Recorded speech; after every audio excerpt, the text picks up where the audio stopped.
चूंकि ये विवाद जिस तरीके से हुए, एआईएमआईएम के प्रवक्ता असीम वकार ने गरबा में मुस्लिम युवकों को प्रतिबंध पर एक बड़ा बयान देते हुए कहा है कि गरबा पंडाल में घुसने वाले नौजवान मुसलमान गुमराह हैं। गरबा के आयोजक इनको पहले रोके, इससे पहले ही इन नौजवानों के माँ बाप को इनको रोकना चाहिए। इस्लाम में नाचना, गाना, बजाना सब कुछ हराम है।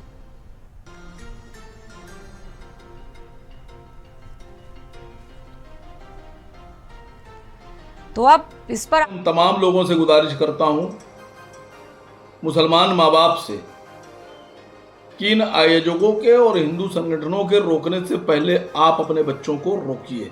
नाच गाना बजाना ना तो हमारे कल्चर का हिस्सा है और ना ही हमारा मज़हब इन सब की इजाज़त देता है। मैं उन तमाम लड़कों से जो गुमराह हैं और गुमराही में इधर चले जाते हैं, मैं उनसे गुजारिश करता हूं कि आप गरबा के पंडाल में ना जाएं, क्योंकि नाचना गाना और मौसीकी तो हमारे मज़हब में है ही नहीं।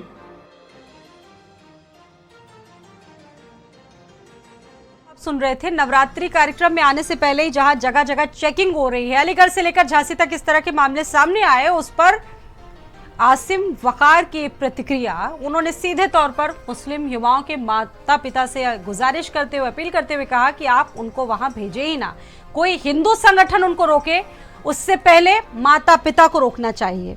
धार्मिक स्थलों पर जिस तरह से ये घटनाएं सामने आई और गैर धार्मिक गतिविधियों को परमिशन नहीं देना, इसकी पूरी स्ट्रैटेजी है।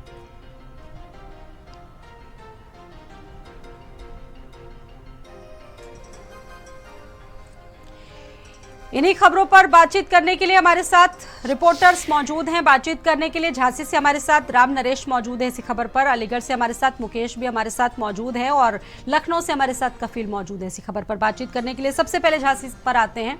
राम नरेश, क्या अपडेट वहां से मिल रहा है? सबसे पहले तो ये जानना चाहेंगे कि क्या हुआ, क्यों रोका गया और फिर उसके बाद आधार तक चेक किए गए लोगों के।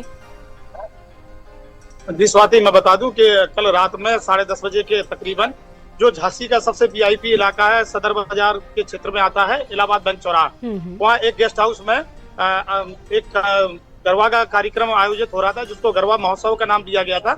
उसमें बड़े बड़े जनप्रतिनिधि भी पहुंचे थे, जिनमें सदर विधायक रवि शर्मा अपनी पत्नी को लेकर पहुंचे थे और तमाम जनप्रतिनिधि और थे, बड़े बड़े व्यापारी भी शामिल हुए थे। इसी बीच जब जो जनप्रतिनिधि थे ज्यादातर निकल चुके थे उस कार्यक्रम से, और जैसे ही तकरीबन 10:30 बजता है, उसी दौरान एक ईसाई समुदाय का जो लड़का है वो पीछे के गेट से एंट्री करता है।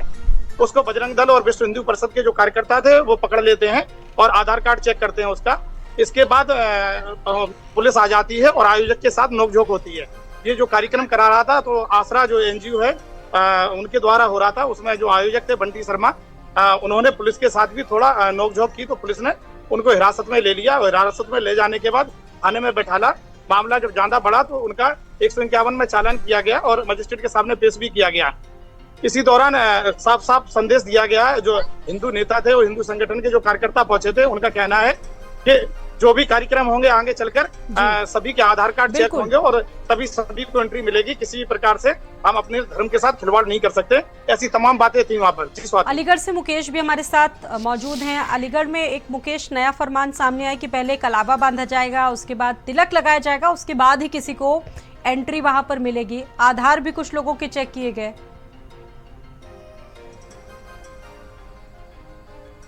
देखिए, सबसे पहले तो मैं ये बताना चाहता हूँ कि जो डांडिया का कार्यक्रम है नवरात्रों में होता है, और यह कार्यक्रम ज्यादातर गुजरात और महाराष्ट्र में हुआ करता था, लेकिन अब देश भर में जगह जगह पर होते हैं। इस कार्यक्रम को लेकर झांसी में जैसे ही घटना सामने आई है और उसके बाद यहाँ पर अलीगढ़ में जो से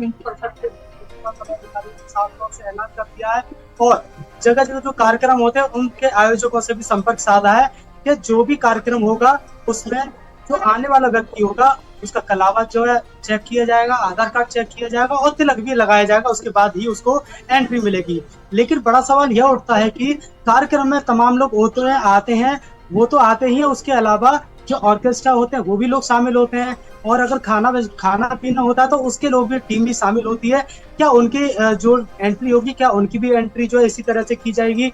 और बाकायदा जो कार्यक्रम होते हैं, पहले से सरकार से आदेश है कि कोई भी कार्यक्रम होता है तो उसके लिए स्थानीय थाना और प्रशासन से परमिशन ली जाएगी, परमिशन भी ली जानी चाहिए। जैसे कि झांसी में कार्यक्रम हो, उसकी परमिशन नहीं थी, ऐसा मामला सामने आया है। ऐसी घटनाओं को लेकर ही जो है विश्व हिंदू परिषद है वो आगे आया है और उन्होंने साफ तौर से कहा है बजरंग दल और विश्व हिंदू परिषद के जो लोग हैं, हिंदूवादी संगठन मिलकर जो ऐलान कर रहे हैं कि इस तरह के जो भी कार्यक्रम रहेंगे उसमें खुद वो एक्टिव रहेंगे और उसमें जाके उनके जो कह सकते हैं जो भी एंट्री होगी उनकी कलावा चेक किया जाएगा, माथे पे तिलक लगाया जाएगा, आधार कार्ड भी चेक किया जाएगा।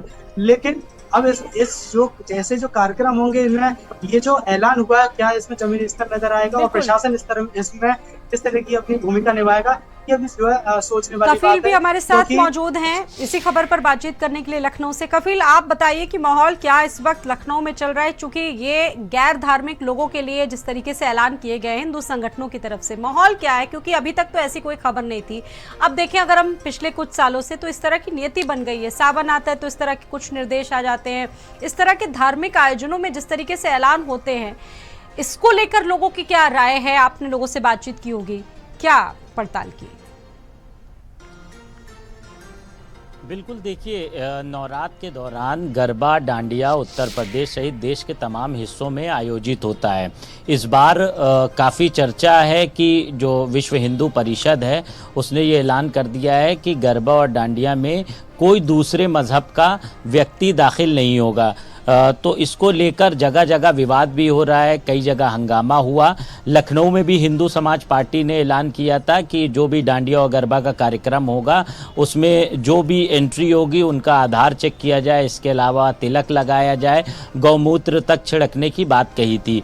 तो फिलहाल इसको लेकर विवाद खड़ा है, क्योंकि विवाद ज़्यादा बढ़ रहा है, जगह जगह इस चीज़ को लेकर विरोध भी हो रहा है। जिस तरह से हिंदू संगठन ने ऐलान किया है कि वो चेकिंग करेंगे तो विवाद बढ़ सकता है, इसको लेकर पुलिस भी सतर्क है, अलर्ट है और जगह जगह निर्देश दिए गए हैं कि पैदल गश्त पुलिस करके जहां पर भी ऐसे आयोजन हो रहे हैं वहां पर स्थिति को देखे और उस हिसाब से वहां पर एक्शन ले। फिलहाल जो आम लोग हैं उनका कहना है कि ये गरबा और डांडिया का कार्यक्रम है, उसमें जैसे पहले लोग जाते थे वैसे ही जाना चाहिए। लेकिन ऐसे लोग भी हैं जिनका कहना है कि जब ये हिंदू रीति रिवाज से कार्यक्रम हो रहा है तो वहाँ पर गैर हिंदू की क्या ज़रूरत है। अगर मुस्लिम युवक जा रहा है, जो हिंदू संगठन है वो आरोप भी लगा रहे हैं कि वहाँ पर कुछ ऐसे समुदाय के लोग हैं जो जाते हैं छेड़छाड़ करते। राम नरेश यादव भी झांसी से बने हुए हैं ना, किस तरह का राम नरेश यादव वहां पर इस वक्त माहौल चल रहा है? क्योंकि गरबा शुरू हो चुका है, कई कार्यक्रम, कई पंडाल भी बनाए जा चुके हैं और सबसे बड़ा सवाल ये है कि जिस तरीके से कुछ अवैध एक्टिविटीज होती थी, उन तमाम घटनाओं का संज्ञान लिया, पुलिस इसको किस तरह से देख रही है? जी, पुलिस ने जैसे ही पुलिस को सूचना मिली और विश्व हिंदू परिषद और बजरंग दल के कार्यकर्ताओं ने जब हंगामा किया तो सूचना पाकर मौके पर जब पुलिस पहुंची तो पुलिस ने जो यहाँ के सीओ सिटी हैं लक्ष्मीकांत गौतम, वो खुद मौके पर थे और जो वीडियो आए हैं उनकी नोकझोंक के वीडियो थे वो सामने। तो पुलिस ने आनन फानन में आयोजक को अपने हिरासत में ले लिया था और पूछताछ शुरू कर दी थी। और जब पूछताछ शुरू करने के बाद संबंधित कार्रवाई करते हुए संबंधित धाराओं में और उनको मजिस्ट्रेट के सामने पेश भी कर दिया था। इसके अलावा एक आरोप और लगे थे इसमें कि जो आयोजक ने जो टिकट दिए थे गैर हिंदू लोगों को, तो उसमें बताया जा रहा है कि 10,000 का वो टिकट था। चूंकि अभी उस आरोप की पुष्टि नहीं हो पाई है और उसकी भी जांच चल रही है।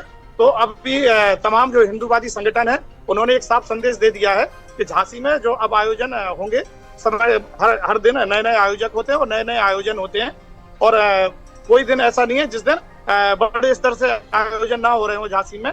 तो अब आने वाले जो आयोजन है उनमें साफ हिंदू संगठन की किसी भी प्रकार की ऐसी एक्टिविटी पाई गई तो वो हंगामा करेंगे। और यहाँ तक कि और पुलिस ने सभी को समझाया बैठाल कर और अब जो पुलिस का मानना है कि आने वाले दिनों में ऐसी स्थिति झांसी के अंदर पैदा नहीं होगी और शांति व्यवस्था पूरी तरह से बहाल कर दी गई है।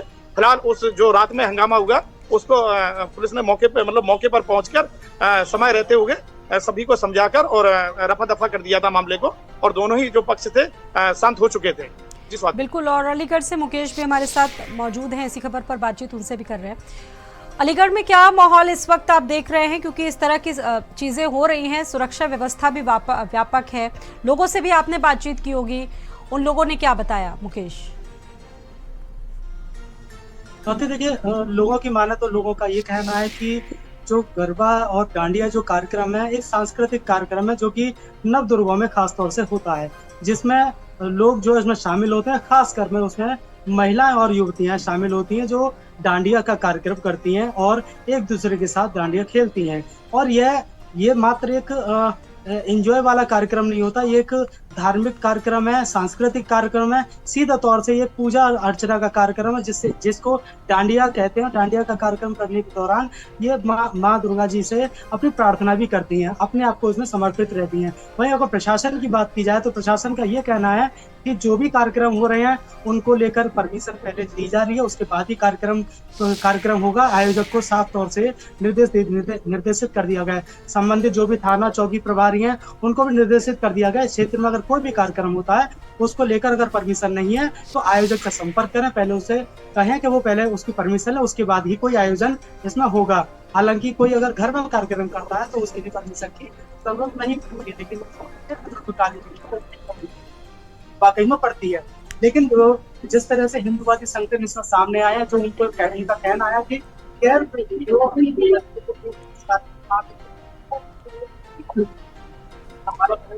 ठीक है, आप कफील भी हमारे साथ मौजूद है। कफील, इसको लेकर एक प्रतिक्रिया भी आ चुकी है, आसिम वकार का एक बयान भी अब सामने आ चुका है। आसिम वकार कह रहे हैं कि कोई हिंदू संगठन रोके, लेकिन उससे पहले ही जो माता पिता उनको अपने युवाओं को रोक लेना चाहिए, मुस्लिम युवकों को रोक लेना चाहिए कि वो ऐसे आयोजनों में ना जाए। ये इस तरह की उन्होंने अपील भी की है। बिल्कुल, देखिए एआईएम के जो प्रवक्ता हैं आसिम वकार, उन्होंने जो कहा है, फ़िलहाल वो मज़हब के हिसाब से उन्होंने बोला कि इस्लाम में कहीं जो डांस है या गाना है, बाजा, ये पूरी तरह से मनाही है। तो ऐसे लोगों को खुद चाहिए, जो मुस्लिम परिवार हैं, कि वो अपने बच्चों को वहाँ पर ना भेजें। तो सभी को पहले कलावा बांधा जाएगा और उसके बाद उनको टीका लगाया जाएगा, तिलक लगाया जाएगा, और उसके बाद आधार कार्ड चेक करने के बाद ही उनको नवरात्रि कार्यक्रम में यानी कि यहाँ पर जाने की परमिशन देंगे। आप तीनों का ही बहुत बहुत शुक्रिया जानकारी देने के लिए। तो लोगों के आधार चेक होंगे और इस बार विश्व हिंदू परिषद और दूसरे हिंदू संगठनों की तरफ से इस तरह के जो कदम है वो उठाए गए हैं ताकि कोई भी अधार्मिक वहाँ पर एक्टिविटी ना हो सके।